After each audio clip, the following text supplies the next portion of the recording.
Аж үйлдвэр эдс баялагын яам, ашигт малтмал газрын төсний газрын үндэсний геологийн алба хамтран ашигт малтмалын тухай хууль холбогдох бусад хуулийн төслийн хэлэлцүүлгийг энэ сарын 11-ээс эхлэн 21 аймагт зохион байгуулж байна.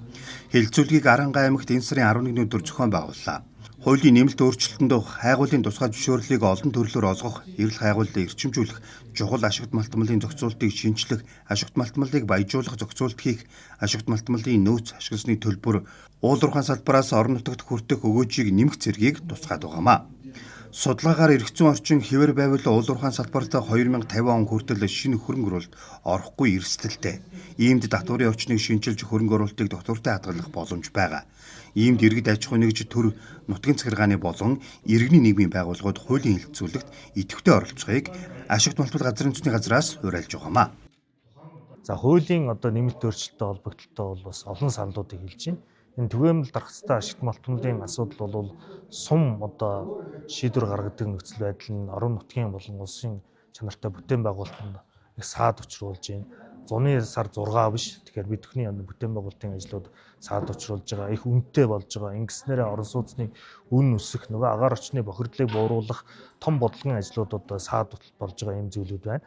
За мөн амнаатын хуваарлт шудраг хуваарлт бий болох ёстой гэдэг зүйлүүдийг ярьж байна. Мөн улуурхаан хууль бус олборлтууд бас нэлээдгүй байна. Энэ дээр бол хяналт шалгалтыг сайжруулах зайлшгүй шаардлага байна.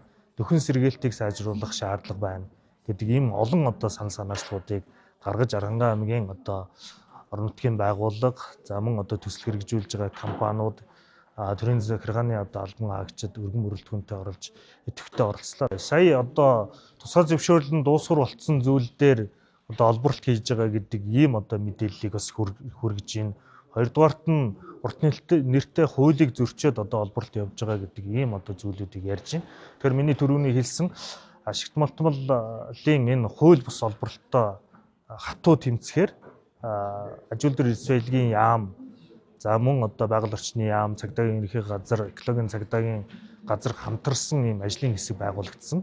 Тийм учраас энэ ажлын хэсгийг Аранга аймагт ажлууд ер нь бол Монгол Улсын нийт нутаг дэвсгэрийн хэмжээнд энэ ажлын хэсэг ажиллаж энэ хууль бус олборлтыг таслан зогсоохоор ажиллаж байгаа. Аж үйлдвэр эдс баялагын яам 2026 оног эдийн засгийг өргөдөхөд чиглэсэн эрх зүйн шинжилгээний жил болгон зарласан. Ашигт малтмалын салбар нь манай улсын эдийн засаг стратегийн чухал хэсэг.